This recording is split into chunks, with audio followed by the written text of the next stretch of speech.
आज आपको मैं बहुत एक अहम इस व्लॉग को जरूर सुनिएगा।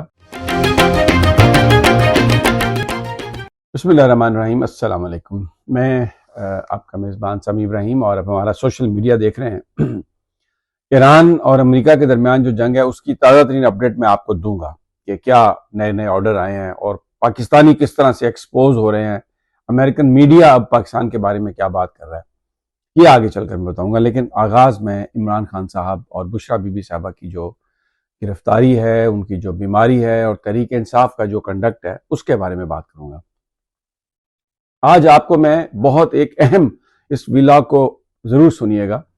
मैं आपको बड़ी अहम बात बताने जा रहा हूं कि क्यों अल्लामा राजा नासिर अब्बास और अचकजई साहब को कायदे हिज़्ब इख्तिलाफ सेनेट में और कौमी असम्बली में बनाया गया था, क्यों अल्लामा साहब को सेनेटर बनाया गया और उनको क्या इख्तियार दिया था। इमरान खान साहब ने मुज़ाकरात की बात की थी, तो वो क्या बैकग्राउंड था, क्या वो इमरान खान की बात थी और पार्टी क़यादत ने उसके साथ क्या सलूक किया। मैं आपको पीछे ले चलता हूं। जिन दिनों कायदे हिज़्ब इख्तिलाफ अचकजई साहब को वो बनाने की बात हुई और अल्लामा नासिर अब्बास साहब को सेनेट में कायदे हिज़्ब इख्तिलाफ बनाने की, ये वो दिन थे जब इमरान खान साहब के साथ मुज़ाकरात के लिए हुकूमत ने अमेरिका से भी बंदे बुलवा लिए थे। वो जो डॉक्टर, बिजनेसमैन जो इमरान खान के बज़ाहिर दोस्त थे, लेकिन दर हकीकत उनके जो डांडे थे वो मिलते थे हमारे ताकतवर लोगों से, और उन्हीं के ईमा पर वो इमरान खान को कायल करने के लिए आए कि आप अपने मामले में नरमी इख्तियार करें। इमरान खान ने वो जो नरमी की बात थी उसको उन्होंने जोड़ा इस बात से कि मैं कोई झगड़ा नहीं है, मैं हर एक से बैठ कर बात करने के लिए तैयार हूं, मैं किसी के साथ कोई, मेरे दिल में कोई गुस्सा नहीं है, कोई जहर नहीं है, किसी से बदला लेने की बात नहीं है।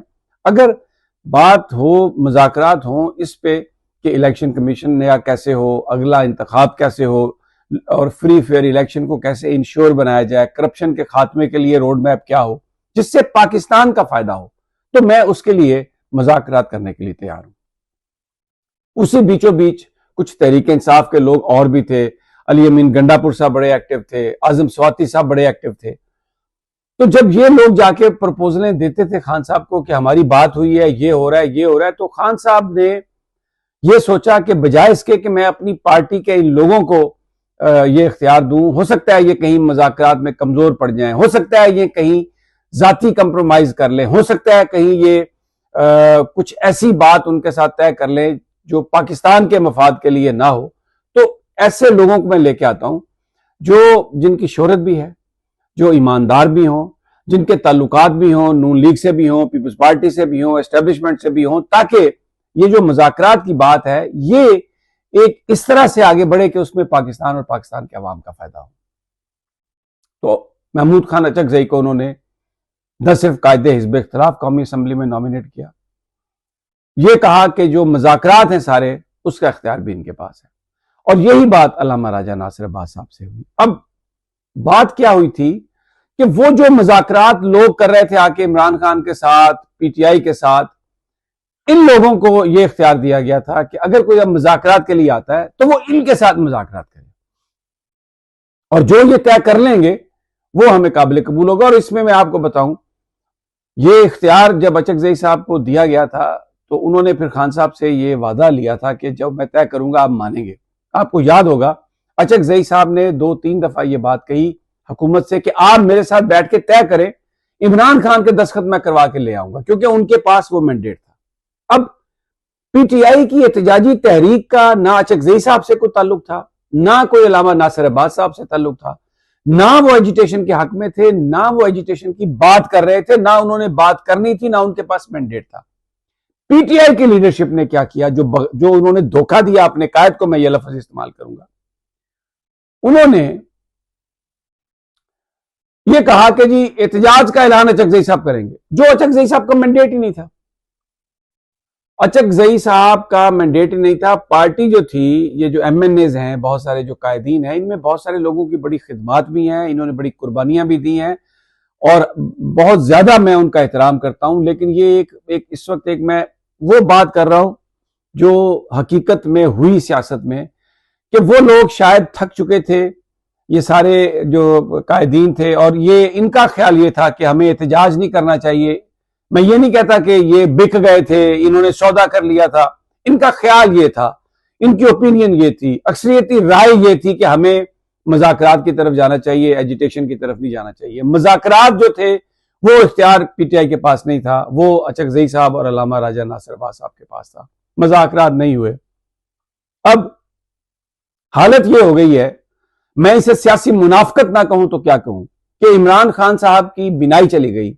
बुशरा बीबी साहबा के साथ जो अदालत में, जो जेल में हो रहा है, उसके जवाब में ये जो सो कॉल्ड, मतलब मैं बैरिस्टर गौहर को कोई ब्लेम नहीं करता, वो ना सियासतदान है, ना वो पीटीआई का कोई नजरियाती लीडर है। मैं उसने जितना भी साथ दिया, जो भी किया, अब अगर वो बहनों के पास नहीं जाता, अगर वो अडियाला में नहीं आता, तो वो कोई नजरियाती बंदा नहीं है।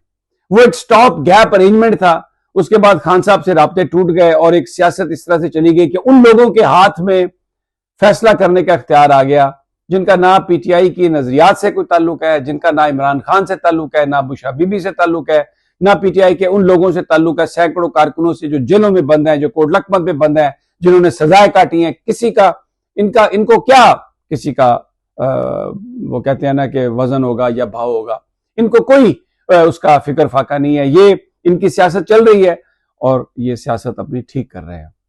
इमरान खान नहीं रिहा हो सकता जब तक पाकिस्तान के अवाम इस हुकूमत को एक स्ट्रांग मैसेज नहीं देंगे, और जब तक पाकिस्तान के अवाम अपनी क्यादत खुद तलाश नहीं करेंगे। मैं उसकी आपको मिसाल देता हूं, जब किसी इलाके में बिजली बंद हो जाती है तो गर्मियां शदीद होती हैं, तो लोग वहां के सड़कों पर निकल आते हैं, और फिर जब हुकूमत वाले आते हैं उनसे मुज़ाकरात के लिए, तो कोई उनका लीडर नहीं होता, उन्हीं लोगों में से चंद लोग लीडर बन जाते हैं और वो फैसला करते हैं, और फिर उस वक्त वो चीज खत्म होती है जब मुतालबात मान लिए जाते हैं। उसकी क्लासिक मिसाल मैं एक्शन कमेटी आजाद कश्मीर की मैं बात करता हूं। ये वो लोग हैं, आम लोग हैं, जिन्होंने आम नुमाइंदों, जो आम आदमियों के मुतालबे को सामने लेके आए और उन्होंने पूरी की पूरी हुकूमत को, ताकत को रिपल्स कर दिया, उनको नाकाम बना दिया उनको। तो पीटीआई के कारकुन जो हैं, पीटीआई के जो सिंपथाइजर हैं, उनके लिए ये सोचने का मौका है। आपको रिएक्शन देना होगा। इन्होंने इमरान खान की बीमारी को नॉर्मल बना दिया है, कभी आंख के लिए हॉस्पिटल लेके जा रहे हैं, कभी दांत के लिए, बता कुछ नहीं रहे, मिलने किसी। और ये मैं आपको बताऊं, जो बात मैंने कही है, एक ये जो अभी बातें कर रहे हैं कि जी इमरान खान साहब ने कहा असेंबली से इस्तीफा दे दें, सलमान सफदर साहब ने आके कहा है, तो ये मिलने इसलिए, इससे आप ये अंदाजा लगाएं कि इमरान भरपूर एहतजाज चाहते हैं। वो ये नहीं चाहते कि आप इस्लामाबाद पर हमला करें, पाकिस्तान के गली कूचों में एहतजाज चाहते हैं। जो लोग तब्दीली चाहते हैं उनसे वो डिमांड कर रहे हैं कि आप बाहर निकलें, आप अपने घर के बाहर झंडा लेके खड़े हो पीटीआई का, और वहां पर ये कहें कि हमें तब्दीली चाहिए। अब ये जो आज जो ड्रामा याहिया अफरीदी ने किया है, ये सारे कानून आइन को बर्बाद करके इस हुकूमत का साथ देके आज लेटर किसको लीक कर रहे हैं? फाद हुसैन को। कौन है फाद हुसैन? आप सब जानते हैं। ये हर तरफ से एक झूठ, हर तरफ से एक बेईमानी, एक फ्रॉड, लोगों को बेवकूफ बनाना, जीरो को हीरो करना और हीरो को जीरो करना, ये इस वक्त गेम चल रही है।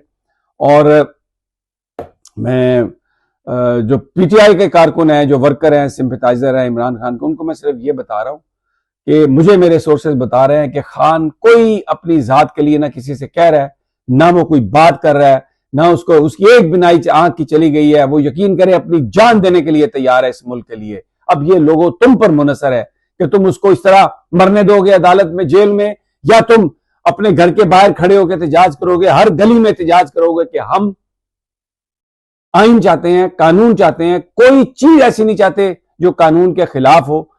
एहतजाज, पुरअमन एहतजाज आईनी हक है, वो आप करें और हुकूमत को ये मैसेज दें, ताकतवर लोगों को ये मैसेज दें कि आपको अपनी पॉलिसीज रिवाइव करना होंगी खान और बुशरा बीबी के हवाले से।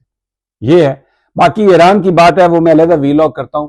उसमें तो अब सारी जो तोपें हैं ना, वो हालांकि पाकिस्तान ने शायद एक नेक नियति से कोशिश की होगी, मैं और ज्यादा नहीं कहना चाहता, लेकिन अब तोपों का रुख पाकिस्तान पर आ गया कि जी जब आप गारंटी दे ही नहीं सकते तो आप मुज़ाकरात किस चीज के करा रहे हैं। और बहुत सारे लोग ये सवाल कर रहे हैं कि ये जो इस्लामाबाद इतने दिनों से बंद कर रखा है और मीडिया पर जो आप चला रहे हैं, इसका क्या फायदा?